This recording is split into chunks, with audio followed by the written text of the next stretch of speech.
Hi, it's me, 15 Minutes a Game. We're doing a game review. This is where I give my thoughts, my post-game reaction to the entirety of the game I played. I finished the story to Forspoken, and I usually break it down into three categories: gameplay, story, and graphics, presentation, whatever. So I usually do story last, so let's start with presentation. The game looks good. I don't I don't hate. I don't hate. I don't hate it. I don't hate it. I don't have a super strong feeling about it. It's no like Spider-Man 2. Obviously, it's a different genre of game. It's not in a sprawling city. It's in a wasteland of sorts. Fantasy wasteland. So fantasy's never been my strong suit. But that being said, I do like the world, and it's mostly exists. It's probably very similar to like that most recent Sonic game, I think Sonic Frontiers, and that it's open so you can kind of run around in it. There's not necessarily a lot going on. I mean, there's some coolish buildings. I don't even say cool. They're buildings. They're there. I don't think it's gonna blow your mind. This game. I don't even know what I was playing. I think I was playing on performance. It ran smoothly, but I don't think it looked that great. It was passable, but it wasn't anything that like blew my mind. So I don't really have much more to say on that. We could talk about gameplay, which might also bleed into some graphics too. Gameplay I thought was very much the strongest suit of this of the game. It's really two sections. There's parkour, and then there's combat, and like a combination of the two for parkour combat. And I think that's easily the strongest suit of the game. It's just very fun to move around. You can do like Sonic triple jumps in the game. Not Sonic, Mario triple jumps in the game. You can kind of run around like Sonic. You can run on water. You can like chain your way to platforms to like pull yourself up. You can do like quad jumps by the end of it. There's a lot of interesting parkour, and it's very interesting to like swing those together. And I very much love just like moving around the world, so that was like very fun to do. Combat wise, I think was also very good. Oh, this is Valve? Okay. Microsoft. Good on Microsoft. Special thanks to Microsoft. Combat was also really good. It's crazy to me that this game came out like a month before Hogwarts Legacy, because this game is very similar to Hogwarts Legacy in terms of combat. You're switching between spells, you're switching between different combinations of spells at all times. Certain combinations do more damage, certain enemies are weak to certain spells. It's very much that game, but it did it first, and I think it did it better because there's a lot more variety to the moves, I feel, in this game compared to Hogwarts Legacy. Oh, there's still more. But it's still out Well, we'll let him there keep in all going. the realms. And I don't have a clue how to get rid of it. Oh, it's Wish my I new could cuff. figure it out. It's a tattoo. I'll continue to study my father's notes on reversing the break. Maybe between the two of us we'll find a way. You know, if there Post was game. someone who would have known, it was Bob. Indeed. You know, the council would welcome you as a member. They better. We're alive and prospering because of you. Look, okay. Don't think I did all of this just for Athia. Newsflash, I'm not that altruistic. Uh-huh. Look, the council gig, it's not for me. But I can think of someone who'd be pretty good at it. It's you. You! Dumbass! You're the glue that holds this whole place together. You step up, you look after the injured, you inspire people. I couldn't think of anyone else better for the job. There you are, Auden. Johidi's been looking for you. Oh, yes, of course. Would you look at that? You're needed. All right, see you later. Say hi to Joe for me. Do I have a sickle? Why do I have a sickle? And now the real work begins. It looks like a sickle. Damn. Maybe it's a flute. That is a lot of land for just one girl to cover. But it's a good thing I'm not doing it on my own. Isn't that right, Cuff? It's fan brace. Oh. He's still in. Alright, that's in. I kind of like that little like twist that he's like reluctantly with us now. And maybe he'll have some kind of character change. That'd be cool. Okay. Is that actually it? Or are we still going to something else? Oh, we got a trophy. Cool.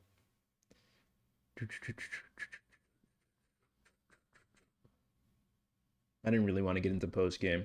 Give me a second. We'll pick up the review. Yeah, we'll just do it here. So I was talking about the combat. I was saying like how it's very close to Hogwarts Legacy, and actually every time. So when you upload a video to YouTube for gaming, you can put the game. There's like a search function in YouTube to search for your game, and you can tag that game.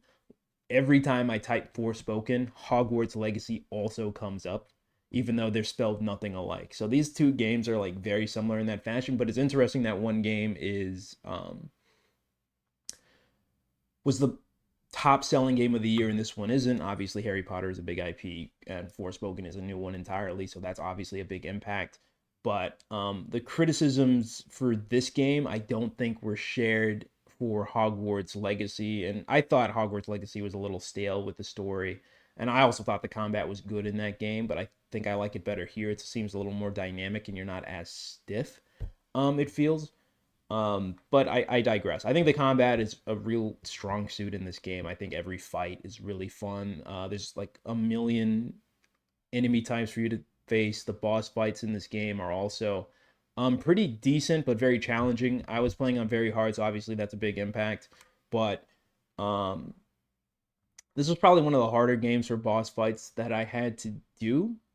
And that might seem a little off for you guys, probably because I'm playing very hard. I played Ragnarok. I played both of the God of War games, and those were definitely better boss fights, but also pretty hard. But I think this one is also a pretty hard game as well, especially if you're playing on very hard. If you can believe it, hard in the difficulty, it's hard.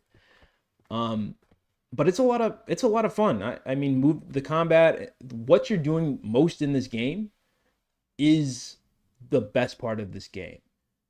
So like if I could give, gameplay a grade, it's like a 9 out of 10 or a 10 out of 10. It's really good. What's holding it back is the story.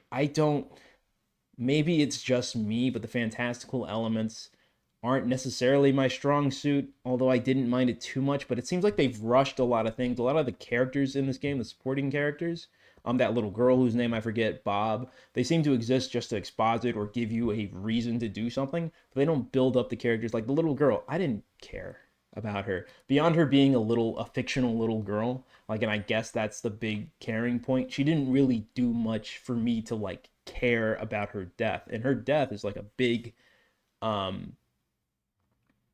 ignition point for the plot or for you getting off your butt and doing something, but I just didn't care.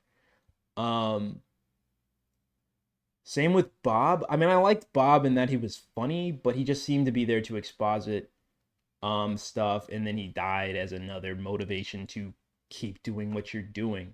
And there's not a ton of support characters. This is the redhead whose name I'm already forgetting. That's kind of what I'm talking about.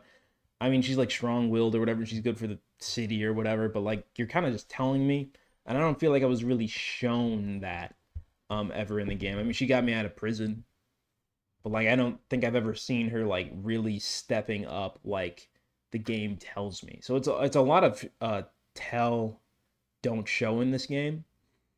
Especially with the characters. The same thing with the Tantas. A lot of them they exposit their backstory in the last essentially 2 hours of the game. You've already played probably for at least 15 hours at that point. And then as we're getting to the tail end of the game, we're finally understanding like the reasons the Tantas went crazy. There was like really no there was no like build up to that. It kind of just dropped it on you. For a good portion of the game, you think the Tantas are the bad guys, and then it's a twist and it's Cuff.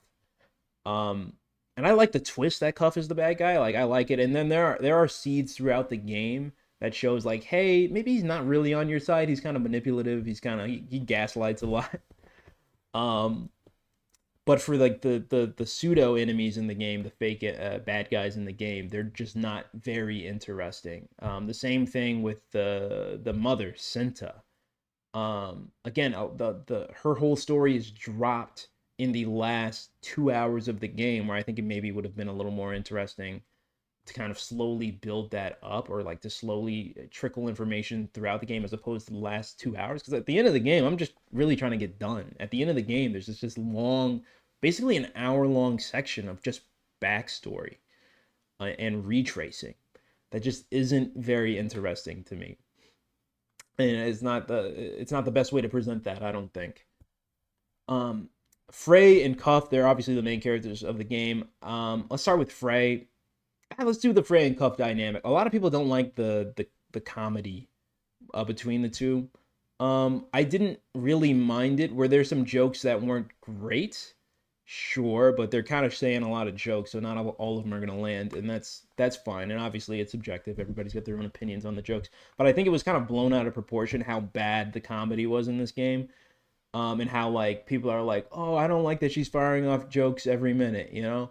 But like honestly, some people are just like that when they're presented with a tough, a very stressful situation, which this game is for the main character. You might react, you might default on comedy or something you're comfortable with to make that better. So I didn't mind that. I didn't see it as she was trying to be funny. I saw it as her trying to cope with her experience with what was going on in the world around her through comedy. So I didn't mind that. I thought some of them were funny. Some of them I definitely laughed at. Some of them, like, you know, maybe not as funny, but that's fine.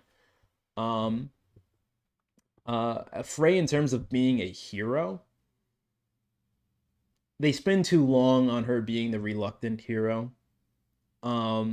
Whereas, and even at the end of the game with what we just saw, she's still like, oh, you know, I'm not altruistic or whatever. But obviously she kind of is getting there. Her arc is like from reluctant hero to hero, to someone who doesn't care about other people to someone who does. But I just don't think that was executed very well, because it seems so much like 3/4 of the game she was always a reluctant hero, never like somebody who wanted to do things. So in that stance in her arc, I don't think her arc was done very well. With Cuff, I liked Cuff. Cuff didn't have, I mean, he was obviously the villain at the end of the game, and I think they did build him up, because I think you could have seen Cuff being a villain coming, because he gaslights you a lot in the game. He like manipulates you into kind of doing what he wants to do and killing the Tantas, even though that's something you're not interested in, and at some points it's not even necessary. He definitely kind of like forces you verbally into that situation.